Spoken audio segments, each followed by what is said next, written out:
Welcome to today's Wednesday webinar. It's the third Wednesday of the month. We're going to talk juniors and cadets, and specifically today we are going to talk about powerful planning because juniors and cadets are awesome. And it's one of those things. Did you ever hear about kids who the teacher would say, oh, she talks all the time, or he gets in a lot of trouble, and I feel like there's so much potential there. And knowing your own kid, you say, well, yeah, bored in the class or bored with that subject because they get it too easily and so they cause trouble. Well, I think that that's a thing that maybe happens with juniors and cadets sometimes, because I know that those are ages that a lot of people find challenging, partly because girls will challenge you. They want to do stuff, or they're learning how to interact with other people. So it's not just that parallel play or that go along with what the grown-up says, but they've got opinions and ideas, and so they start coming back at you with ideas, and some grown-ups don't know what to do with that. And one of my favorite things to do is to take that energy and direct it into something awesome that they can build or create or prepare for. And so I thought that today, as we're in May and winding down the school year, and so some troops are thinking, oh, we're going to take the summer off.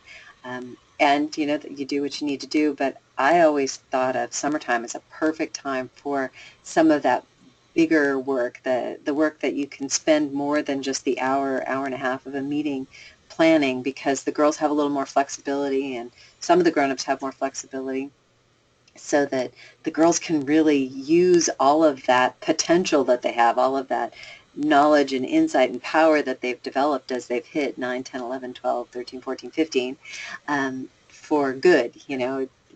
Oh, if only I had a picture of Luke Skywalker right there to pop up with Luke and Yoda, but I don't. Instead, I've got these two workshops, and I also happen to have my friend Tammy Fisher in the room, who has lots of experience working with juniors and cadets and girls of all ages on that kind of planning, and then more specifically recently working with this TRIPS 3 nights or more planning. So say hi, Tammy. Hi. So I thought the two of us could share some ideas that we have around girls specifically in this age group from about 10 years old to about 14, 15 years old, about ways that we can use their powers for good. And okay, work with me. Picture Yoda and Luke Skywalker, and like Luke carrying Yoda through the forest, and it's mucky and he wants to complain, but Yoda's making him work. Because that's a lot of it's an apt metaphor for those middle years that can be fraught, but they can be fascinating and exciting and wonderful. The CEO Planning Workshop, that's the shortened title. It's actually called the CEO Planning Workshop for Camporees, Events, and Opportunities. And juniors are awesome at participating in committees for this or working as a troop to plan this. Tammy, tell me about things that you've had girls plan, events and activities that your girls have planned when they've been in this age group. Well, we actually started our year off. Usually we tried to start it off before school started with a weekend, a planning weekend. We would go camping like at Kirkwall or Scout Kit or wherever we could. Mm-hmm. And do planning for the entire year, and even feasibly for the following year or long term. Not right. So you're talking about planning like their actual programming, what they're going to do week to week or month to month. In year to year even. Oh, and year to year, yeah, which makes sense as they get older, especially, and they want to do bigger trips or whatever, yeah. Okay, go ahead, sorry. The problem is at this time, you start to lose girls. Right. And if you're telling them exactly what to do from meeting to meeting and, what badges to work on and things like that, it's too much like school for them. and they don't feel that they have a say. Kind of like what you were talking about. You've got all this energy in the girls, and they want to take it on and Right. do it. Right. So you kind of have to let them. And so with the planning weekend, you know, it was a lot of fun because we were camping and all this other stuff. But they then got to look at things that they wanted to do. Right. Well, and you know, you kind of have to let them, and it's not just a dump it in their lap and say, okay, now it's your turn to plan. But I love that you would take the planning weekend because it gives you a chance to help them with their progression and even to help the individuals within the group, because some girls were probably better planners than others, had more experience with it or have more confidence around it than others. But with the adults in there sort of facilitating the girls' planning and helping the girls look ahead to see what bumps might be coming up or what the calendar looks like and things that are happening, it helps all of the girls build some confidence around that planning. Right. And we always looked at how are we going to give back. So you look at a very simple event, and it could be something like a Daisy Teddy Bear and Me tea, Mm-hmm. or something like that.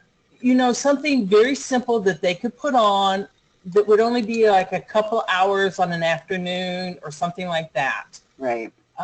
That doesn't take very much planning on their part. Even as juniors, doesn't take very much planning. But they can pull it off and they can feel good about it.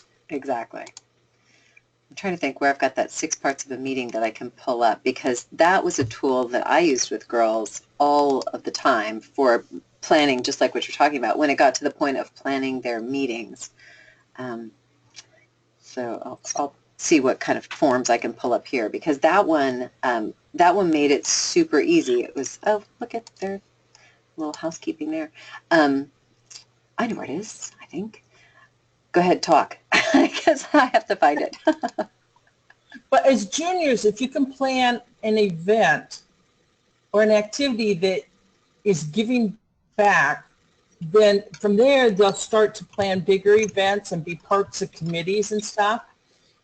But a good one is, even if you're just taking one activity, let's say in a cookie kickoff or cookie rally, if you just take one of the sessions, or, you know, if you're doing a camporee and you just take one of the stations as your troop and have the girls plan it, it really works well. Right. It really does. Because even younger than juniors, they can start planning parts of a meeting or parts of an event. But yeah, as they get bigger, maybe having them share that, which is a nice way to build them up for working together as a troop on a Bronze Award project, which lots of troops will do a Bronze Award project together rather than individual girls, so that the girls can approach it as a Take Action project together, and they can take responsibility for different parts of it. No girl is overwhelmed by the total project.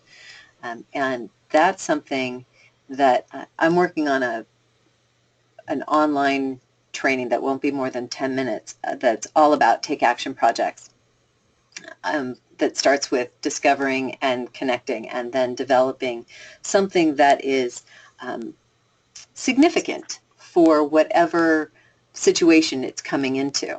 So I think getting the girls planning their meetings and planning what's happening directly to them is a terrific step toward being able to plan things that are going to affect other people. So I love that idea of taking the weekend.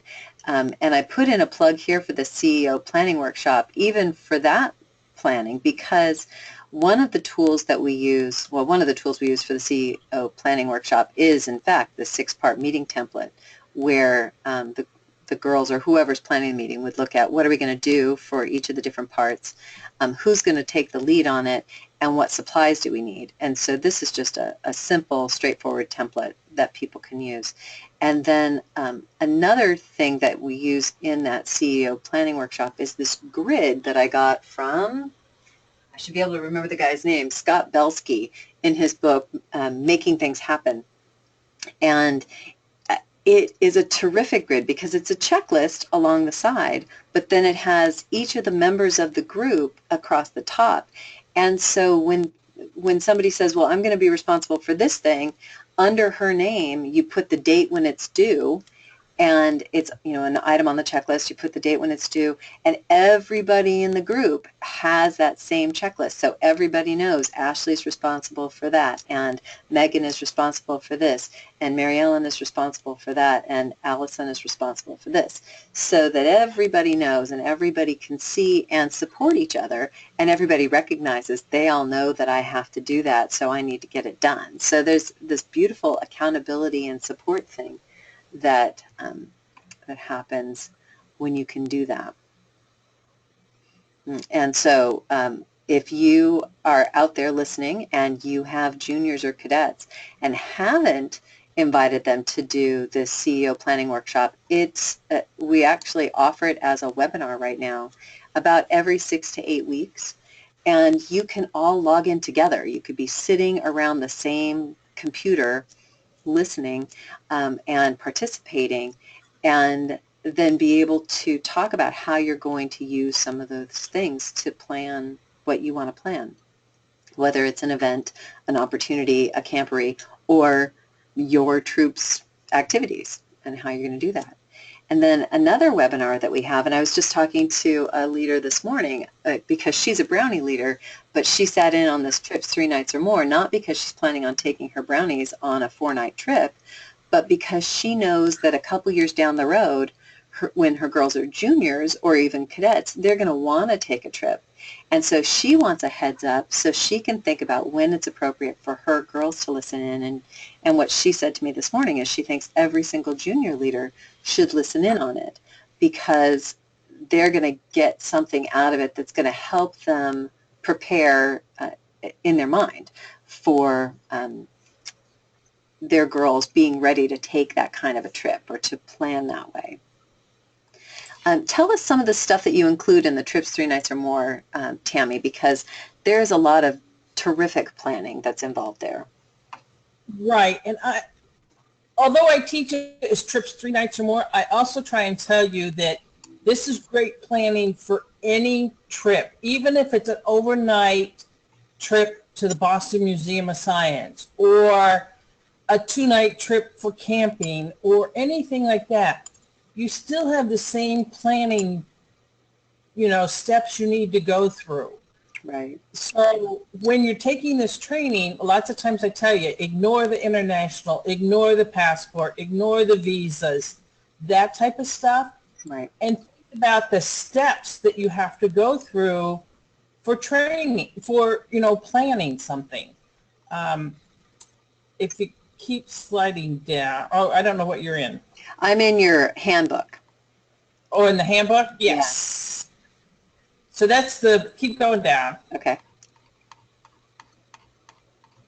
Yeah, I'm not sure that the handbook covers it, but the presentation, when we go through the presentation, I talk about different things that, like, you need to think about any money earning you need to do. You need to think about preparing the girls for walking, preparing the girls for team building, preparing yourself even for different things, and just progression all along. Right. So I often say that no matter what type of trip you're taking, you should take Trips 3 Nights or More. Right. Sometimes I think we need a webinar before Trips 3 Nights or More. These how to plan or that type of stuff. Right. Well, and maybe that's something that we need to that we do need to put together. That would be before either one of these things. Something that's really and not just planning for yourself, but planning with girls. Because I made a point of inviting the girls in my troops to participate in both of these workshops when they were face-to-face workshops. Because I didn't want to be the only one who carried around that knowledge. and I didn't want just the grown-ups to be the ones who carried around that knowledge, especially when we started planning trips that were a little further away, because I didn't want them to turn on me halfway through the trip like, you always make us, or blah, blah, blah, we never get to. Instead, I really wanted them to understand the context, the bigger context. So I'm always happy to see when a troop has logged into either the CEO planning workshop or to the trips 3 nights or more, so that the leaders can have a conversation with the girls afterwards, like, what did you think about when Ms. Tammy talked about all of the different paperwork that we need to file? Why do you think it's important for us to file that paperwork? Because I think, well, and what I know is that when we teach things and when we reinforce things for other people, we get it better ourselves too. So I think it's a nice support for the volunteers to have their girls there, so that as volunteers they need to go back and reinforce for the girls, because in doing that it will reinforce for themselves. And they're just, And not only go ahead. not only that, not only that, Don, but having the girls there, they get to see what they really need to be planning, Right. and that it just the leader saying, we need to think about snack time or drinking water, or Right. you know, we can't go from one side of the city to the other side of the city and back. Right. You know, we need to think about this, you know, in a logical sense of order. Yeah. You know, when the girls attend these workshops, it helps reinforce what the leader is saying all the time. Exactly. Well, it helps them understand the context, and it helps them understand the systems. And I think that if there's any place that we let our kids down, it's in not helping them see the systems that are happening to make the magic happen. You know, we do a really beautiful job in our culture at large of making life awesome for kids. And sometimes in our attempt to mask how much work it is, we deprive our kids of seeing that there's a lot of thought involved in it. There's a lot of work in it. And the thought and the work is fun and exciting. I know when I go to events that I have not participated in the planning, I get kind of bored sometimes. Not because the event itself is boring, but because I love being part of making the magic happen. I love to be involved in the planning, and I love um, to see how we do step A to make step B happen, to make step C happen, to make step D happen, etc. I love that system stuff, and so I love to share it with other people. And I think that by not letting kids in on that, we deprive them of some of that how to make magic. So I think that go I think ahead. that also goes back to the girls then have a lot of pride in Exactly. their event, their activity, whatever they do, you know, that trip that they're taking, whether it's an overnight or anything. I planned this. I planned the meal. I cooked the meal. Yeah, it doesn't taste very good, but I did it. You know? You know, they're going to think it tastes awesome, even if it doesn't taste very good, because they planned it. You know, it's just like the kids who were out there eating onions right out of the garden because they planted those onion seeds. So, yeah, I made this. It's a real thing. And it also opens their eyes to so many other opportunities. Wait, if I planned this meal, for example, then I could plan a sock hop. Certainly with my Girl Scout troop, we could plan a sock hop for the other girls in our service unit, because planning the meal was tricky, but look at what a great job we did. So planning this other thing, it's just going to be the same steps, but maybe a bit bigger. And it opens them up to, you know, all of the words that are in this GIRL word cloud set. You know, I love the go-getter, innovator, risk-taker, leader, but I love all the other words they put in there to describe what a go-getter is, or what an innovator is, or what a risk-taker is, what a leader is, because I think that those are so beautifully telling. I love finding the words that are in more than one, because we all know these characteristics about the girls in our troop, or we know that they're within their reach if we just show them the opportunities, shine a light on opportunities that they have to stretch. And again, it's that thing of they're like the little horses that were hobbling, we're keeping in a too small paddock instead of letting them get out and run around in the field and to stretch their legs and to see what they can do, to kick their heels up. Not that we should just let them go running willy-nilly or dump things on them and expect them to be able to do it right away, but that we should help them build up toward that and really recognize the opportunity for their progression and for our own. And I think that the our own progression is huge because uh, we've got lots of grown-ups who don't necessarily feel like they could take a troop of girls to Washington, D.C. or to, where are you going, Italy and Greece this summer? Yeah. Yeah. Yes. And they say, oh, gosh, I don't know that I could go there myself, much less take a group of girls there. Well, recognize within yourself and recognize within the other adults associated with your troop that there is progression that can happen there too. And that it just like if you don't feel comfortable doing fractions, I wouldn't expect you to do calculus tomorrow.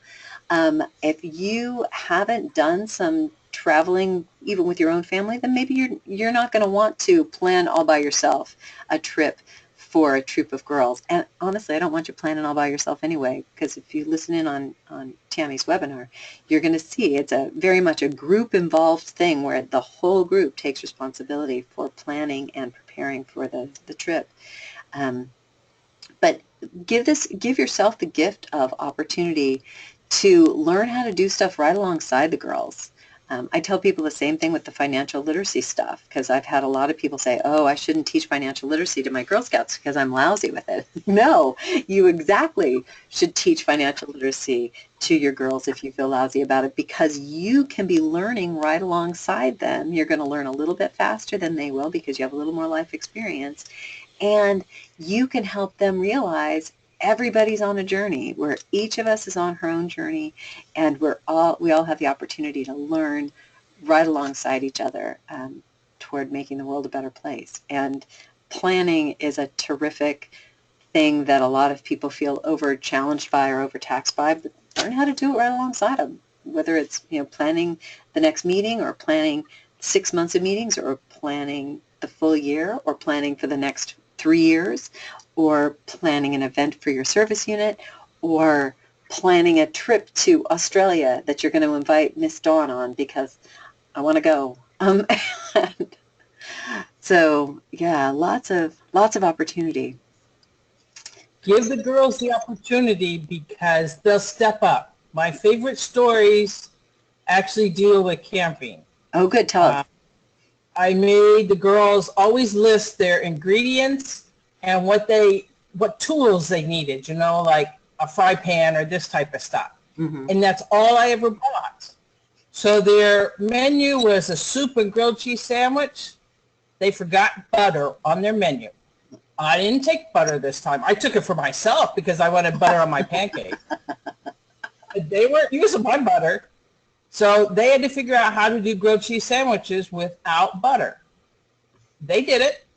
We had grilled cheese sandwiches with no butter on them, but they did it. They were innovative. The next morning, another camping trip, they forgot to put on a spatula to turn the pancakes. Mm. So they had to figure out how to turn the pancakes. They didn't realize they did that until they'd already mixed the pancake batter. So they figured out how to turn the pancakes without having something to turn the pancakes with. Oh, that's awesome. They figured it out, So and isn't that wonderful? That really goes back to that 6 parts of a meeting, because they've had to list their materials that they needed, and then you brought only what they listed and not what they didn't list. And so it really helps them go back and check their work for the next time. Did we make sure that we listed the spatula? Did we make sure that we listed the butter? And I bet you guys did some kind of an evaluation at the end with what went well and what are we going to do better next time. And they remembered, okay, we want to be sure to include these steps because it's that opportunity for them to grow. It's just awesome. And you're right. You give them the chance and they're going to shine. But the first year as juniors, I helped them because I gave them all like 10 poker chips. And they could buy, if they hadn't listed it, they could buy it from me with their poker chips. Oh, I love that. I brought the stuff and they could buy it from me. If they wanted to, okay? Right. They had to decide if they wanted to or not because whoever had the most poker chips got to pick from the prize basket at the end of our trip. Nice. So whoever had the most got to pick first, and so on. So they were very stingy with their poker chips. They were very innovative on trying to figure out how to do things with stuff they forgot. That is awesome. And, you know, think about the tools that you used in there. So you were using progression because you weren't making it a do or die on the first year that you were really giving them that level of responsibility. You made it a friendly competition within the troop so that girls would really think before they spent their poker chips. And as I remember, the prizes were just little inexpensive things that you'd picked up at like the dollar store or something, right? Right. And they could collaborate. They could decide, they could all get together and decide how they could, how they could accomplish whatever they needed to do. If they forgot a spatula, they could collaborate and decide, well, we could use this or this or this. Right. It wasn't one girl, making that decision. That is wonderful. And that just made me think, this one, I stuck this slide in because that Discover, Connect, Take Action, these are the 3 keys that we have as part of our Girl Scout leadership experience. And sometimes people shortcut things. This discovering something is learning about it. And so discovering, it could be within your troop. For example, if the action that you're going to take is completing say the Amaze Journey, then learning about your troop, taking some time to think about what is it that we need to get out of this journey experience. Are we just doing it because we want to, each of us wants to work on our silver projects, or are we doing it because we want to do some team building? Are we doing it because we want to learn about these goals that the Amaze project has? And then once you've got some of that learning, make the connections to what the journey has and what the troop has, so that there are connections made that are meaningful. And who outside in the community do we need to make connections with to make this journey meaningful for us? And then the taking action is the plan that the girls would then develop so that they could approach the journey itself as the action. Then the culmination of the journey, there's going to be a take action project too, so it'll be a meta experience with 2 levels. But anything that you approach with Girl Scouts, if the girls can take some time to discover it, to learn it, to have aha moments within it, and then they make connections to themselves, they make connections to the other people in their troop, they make connections to the community at large, that's going to make their understanding of it richer, so that they can say, I can make improvements here, or we can make improvements here that are going to be sustainable, that are going to be lasting, because we understand the context and we understand how it fits together with us. And this is beautiful because it's a complex thing, but it's a simple thing. It is at once complex and simple. And I know a lot of people kind of get hung up on that idea of take action. People say, oh, you mean a community service project? Not exactly. Community service project might be an activity within taking action, but it's not going to be all of it, because a community service project is often a donation, and they're great, yay donations. And looking for something that's sustainable, a sustainable system for improvement. Right there, we're talking industrial and systems engineering, so there you go. But we're talking about something that's going to be bigger than the girls, bigger than the moment, that they're going to be able to look back at and go, wow, look at what we did. This is the same process that you use when you're planning a trip. This is the same process that you use when you're planning an event, or when you're planning what the troop is going to be doing for their activities. We just don't necessarily break it down with discover, connect, take action when we're doing those things that we already do, but that's what it is. So yay, we know how to do this. But I think by bringing attention to these 3 parts of it, these 3 keys, we help girls and ourselves recognize how we can use those keys to unlock all sorts of opportunities. Did that make sense, Tammy? Sometimes I say things that make sense in my head, but not necessarily outside. Yes, it does, because that actually makes sense, like what I did with the poker chips. Although the girl didn't realize it at the time. Yeah. It's kind of nice when the folks at GSUSA did the overhaul to identify the steps, all the different parts of the Girl Scout leadership experience. They, hopefully intentionally, but intentionally or not, really identified keys with this and the key processes down, and the girl-led learn by doing cooperative learning. They did a remarkably good job, a very astute observational job.